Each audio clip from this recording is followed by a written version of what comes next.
West Hill United is a progressive spiritual community where how you live is more important than what you believe. West Hill United is a people, a place, an idea. We are a community living out of a progressive faith, striving to make a positive difference in our own lives, the lives of others, and the world.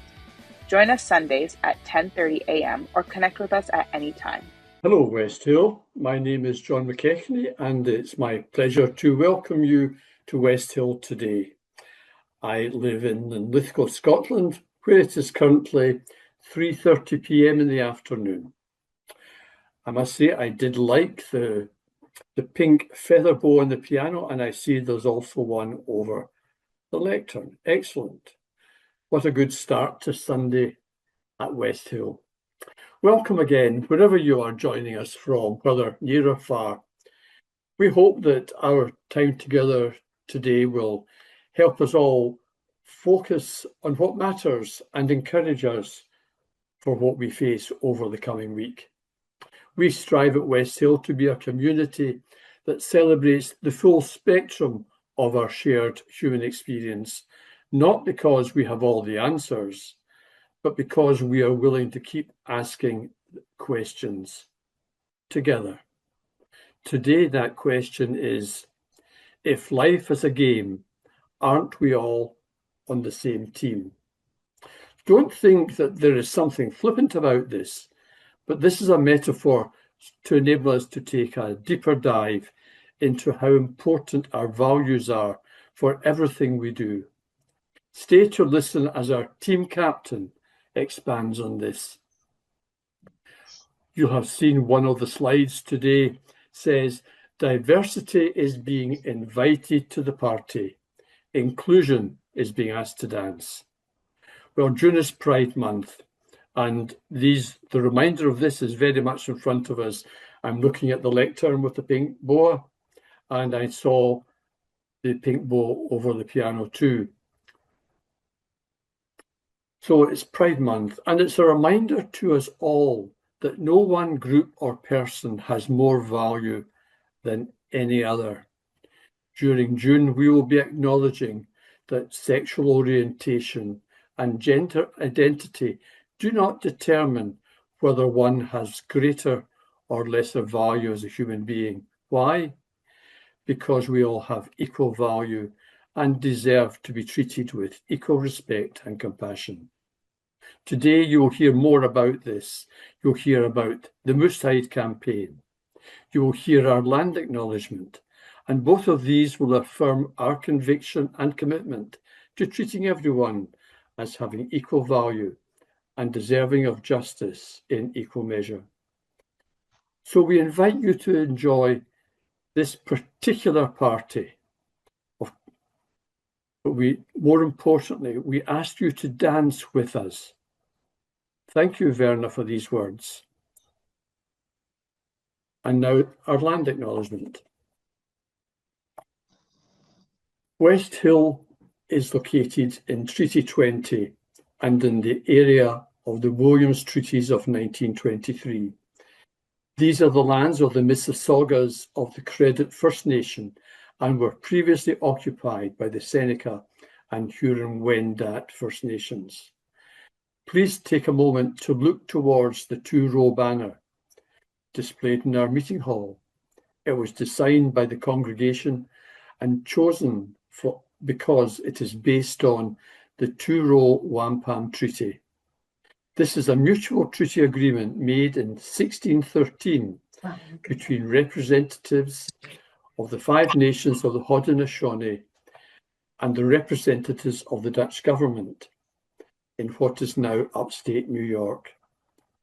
It is one of the oldest treaty relationships between the Onehonehwe, the original people of Turtle Island, North America, and European migrants. The treaty acknowledges the agreement that the two nations will live side by side in a relationship of peace, friendship, respect, and non-interference for as long as the water flows downhill, the grass grows green, and the sun rises in the east and sets in the west. Donna, over to you.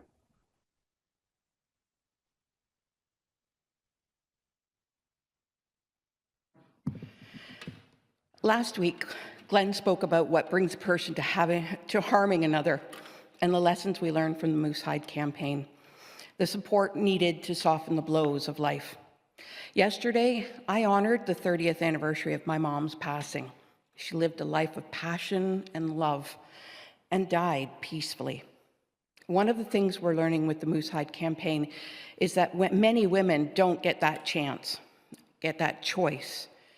Families are left with the aftermath and the choice of others, missing and or murdered, leaving families with questions and holes in their hearts. The Moose Hide campaign began as a BC-born Indigenous-led grassroots movement to engage men and boys in ending violence towards women and children. It has since grown into a nationwide movement of Indigenous and non-Indigenous Canadians from local communities, First Nations, governments, schools, colleges, universities, police forces, and many other organizations, all committed to taking action to end this violence. Co-founders Paul and his daughter Raven were hunting moose to help feed their family for the winter and provide for cultural purposes. This was a grounding tradition on their land that passed knowledge from one generation to the other, something the residential school system tried to erase.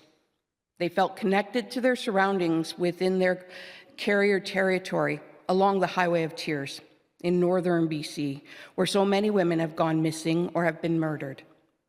And they were inspired. Paul knew his young daughter deserved a life of dignity and respect free from violence, and so it began. A cultural tradition of generational teachings became a symbol of responsible, meaningful pledge.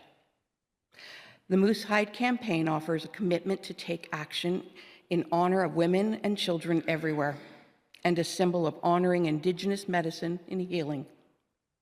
Each piece of moose hide, vegan or not, is a commitment to learn and to share. To date, more than 1 million pieces have been shared. Imagine the conversations and learning. Imagine a world where we can honor a life well lived rather than a life defeated. Thank you. Good morning again, everybody, and happy Pride Month once again. So in preparation for this morning, I was considering what should this perspective be on? And we just came out of this series in May, Mix It Up May, where we looked at some different subjects in a little bit more lighthearted way. We looked at stories. We looked at our story that we're writing through journaling. We looked at media, movies, music. And towards the end of the month, there was one subject that I thought I really would like to share about this subject.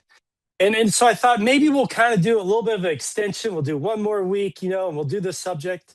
But I also wanted to hold space for the first week of Pride Month. Well, then there's a video that I saw, and it kind of clicked. And so I'm going to show the video here in a little bit. We'll see if it works. But the subject is the subject of games. I thought that's a fun subject matter that we could discuss. It's fun, but as we'll see, it also is challenging and engaging and has its serious elements. And one of the main themes is going to be, if life is a game, aren't we all on the same team? We'll return to that statement. I thought a good way to start off, I want to talk about games. Can anybody guess? With a game. Of course. And then I thought, well, what if I came up or found a game that was a game about games? So like this meta games or inception of games, or so a game about games. So here's what is going to happen. Up on the screen here, here's the game I found. Excellent. So this is called Name the Game. We're going to start out with this game this morning.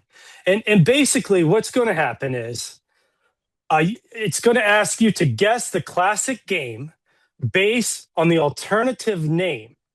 So there's going to be a name on the screen, but it's an alternative name. It's kind of some code words for the game. To give you a little bit of clue, a lot of these games are kind of childhood classic games. So let's try the first one here. You'll kind of see what I mean. So just yell it out if you want. If you're online, unmute and yell it out. Rock, paper, scissors. All right, I hear, yep, rock, paper, scissors. So you kind of get how the game is. So instead of granite, parchment, blade, you guess the alternative word. So I think we did pretty good there. Double starving water beast.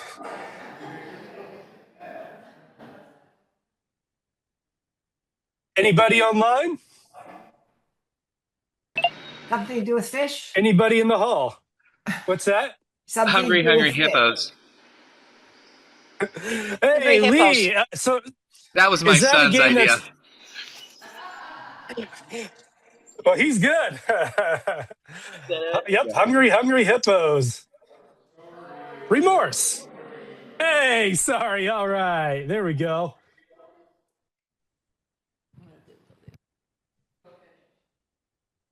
We got to go fish in the hall here. Yep, go fish it is. Good work in the hall. Maybe we should have kept score between the hall and online. That'll be an idea for next. I was thinking about like games and how we could all play, and that's an idea for next time. Since I'm online, we'll just say online's winning. It's a Red light, unanimous green light. red light, green light here too. Yeah, that was a Yep, tie. yep, nice.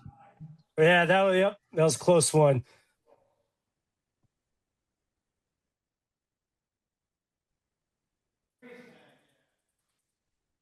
Freeze tag in the hall here. Freeze tag, nice.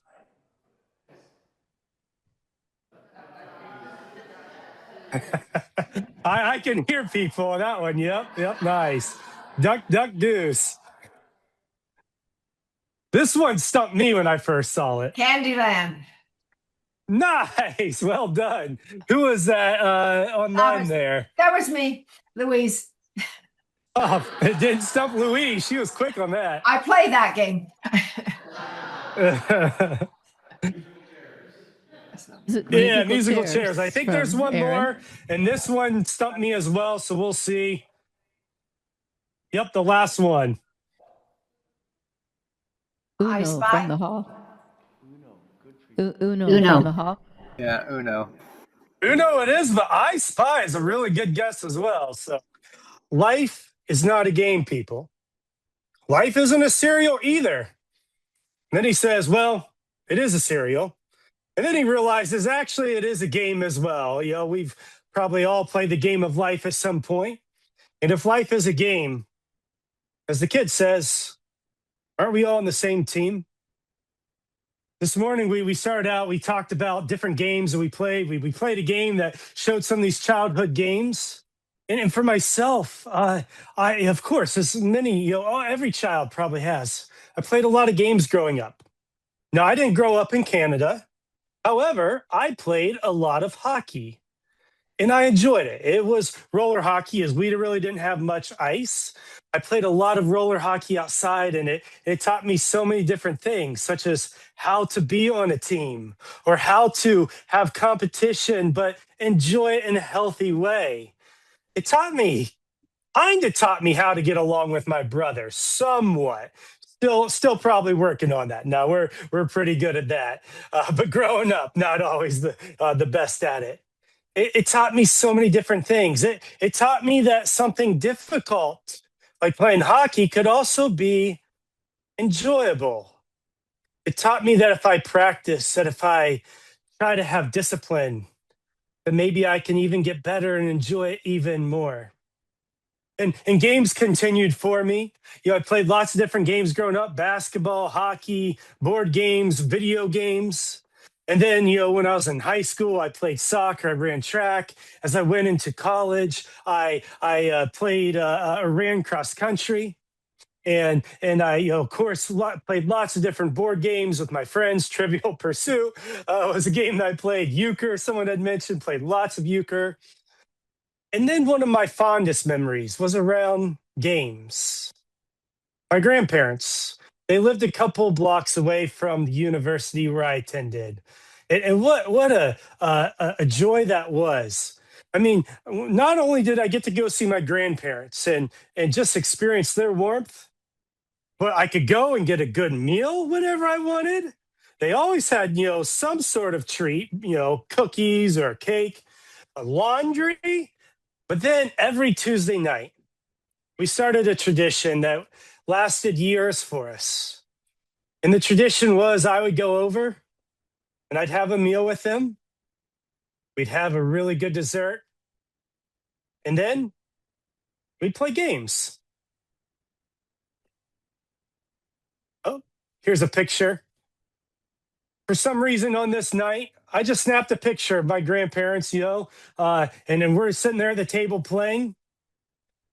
And then, I decided to take some more, and I don't know what's happening in this photo. Maybe my grandma made a good move. I think this is Rummy Cube here. And my grandpa, I don't know if he seems like he's not liking it too much, but the next one he was smiles. Maybe he saw the camera pointed, or maybe he knew he had a good move up his sleeve as he often did. But we enjoyed being around the table together, playing games.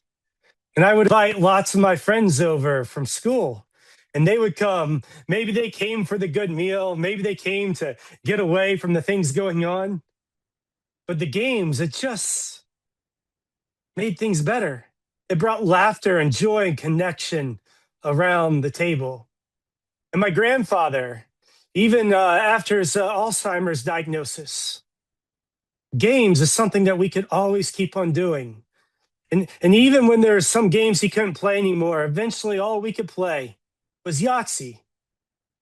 But it was something that we had together, a shared, enjoyable time together. I remember visiting him at the facility he lived at, the home he lived at, and just having good times playing games together. Around that same time, I had been asked to be the athletic director. I was working with the Salvation Army, and I was athletic director for their programs, and I really enjoyed it. I enjoyed games. I enjoyed teaching the kids through games and sport and all those different things. Eventually, they asked me to oversee their education programs. And so I took, what I'd done as athletic director, and I plugged it into all these different programs. Eventually, I became the director of a youth and family center. And we always felt that if the kids were engaged and having fun in some way, it would, be less fights, less problems. They would learn more. They would get along. They would connect. And I'm not saying it was all fun and games, but we would use that so much. There was something to it. But just as much as I was teaching others through the power of games, I was learning myself. As I said there in the video, if life is a game, aren't we all on the same team? And I thought about the game of life that I was playing. I thought about how games are often around a table. And I considered who was around my table. The ugly truth is, the traditions I grew up in were not welcoming of the LGBTQ plus community. And that didn't sit well with me, as well as other things. And I had to make choices. Either I could, sit in comfort and have my place at the table, or I could aim to grow in courage. I want to be careful and I want to be clear.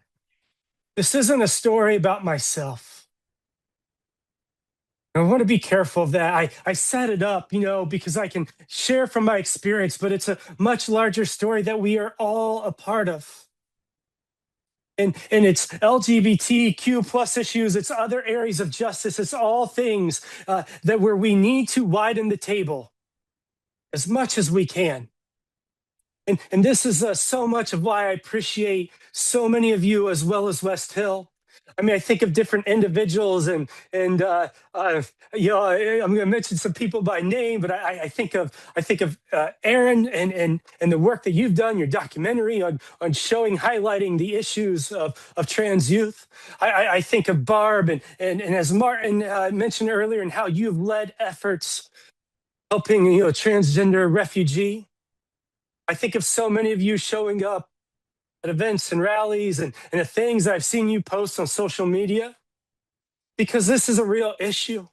As Martin shared earlier, in 65 countries still, against the law, in some places, people can be executed for simply showing up who they are and for loving another human being.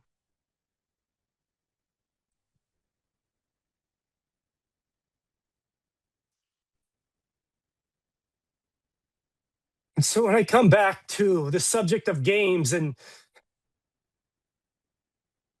really what tore me this morning, what divided me, should I go with games? Should I go with this? And when I saw this video, I thought about this game of life that we're playing. And there's something about games, they can be so engaging. They're made to be engaging.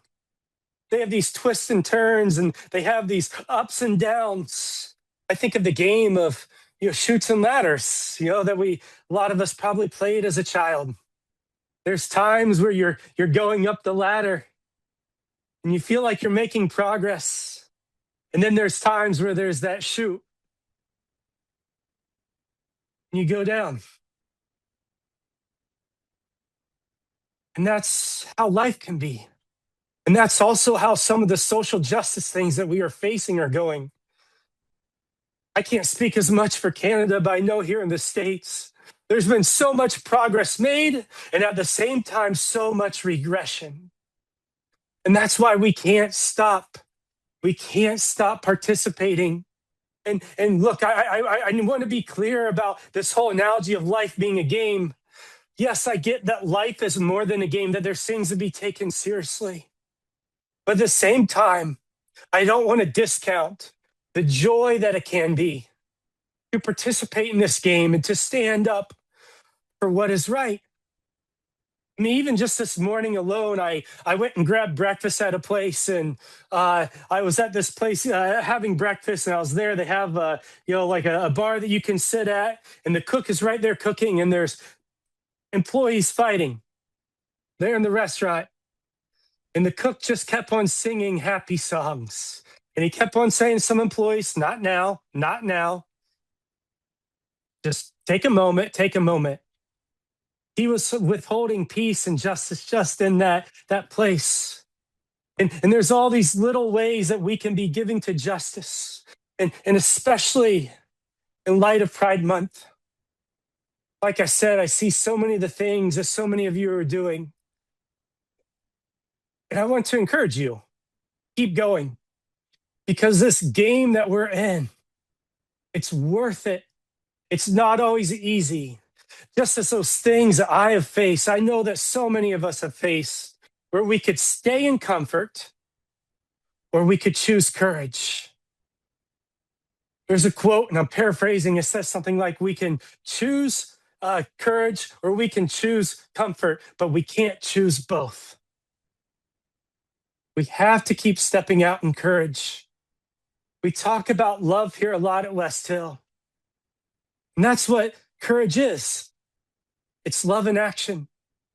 And so when people are choosing to be proud, it's choosing courage. It's saying, hey, you might not think that I am at this table, but I'm going to stand up and be proud anyways. And to be allies with them. Be allies with the LGBTQ plus community. It's collective courage. It's encouragement. And so I encourage us to keep going in what we are doing. Thank you for all that you are doing. This morning, I would like to close with two questions. And I'm going to ask that Scott plays, and I'm going to put these two questions here on the screen. Oh, here they are. These questions are, What are you doing to bring joy, love, and goodness into your game of life? Yes, there can be, as I mentioned, like the chutes and ladders, there can be times of despair and struggle, and I don't want to discount that. There also can be meeting that despair and that struggle with the proper attention of love and finding things of joy and goodness. And then the second question that goes hand in hand, and this is one of the greatest ways where we can experience that meaning that makes the game meaningful, is when we work to invite others around the table. So the second question is, what are you doing to widen the table so others can experience that same joy, love, and goodness? Something that we are continuously doing. And so I ask you to consider those questions. Scott's going to play, and I'm going to read something. Life, as I've said, it can be an incredible game, although with many ups and downs. Various forces, homophobia, transphobia, exclusion, harm done in the name of religion, political and cultural systems, they have aimed to keep some participants of the game down. For some, the table has been closed, and for others, the rules have been rigged. But as the video reminded us, if life is a game, aren't we all on the same team? And if we're all on the same team, what affects one of us affects all of us. That's our first value, that we're grounded in life together. What affects one of us affects all of us. And that's why we as a people intentionally make space for all at the table and continually strive for the justice that helps everyone get there. It is the work of love that we often talk about for us to do. So take a moment. What are you going to do to bring joy, love, and goodness into your own game of life? Consider that question for a few seconds.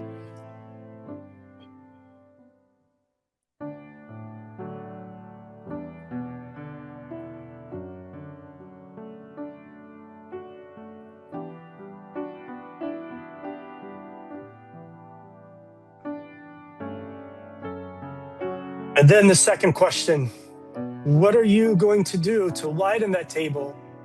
What are you doing? How can you keep that going so others can experience that same joy, love, and goodness? It might just be everyday small things. Take a few moments to consider those questions.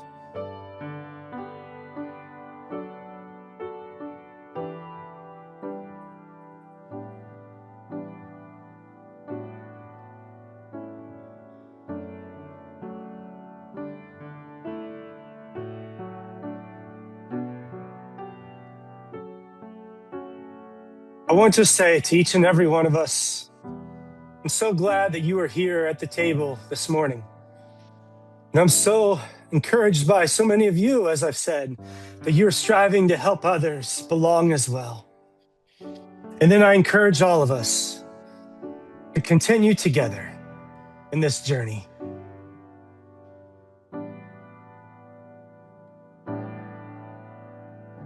May we continue this game and to help others belong at this table. Become a sustaining champion of West Hill United's work by committing to an automatic monthly donation. Learn more or donate now through Canada Helps.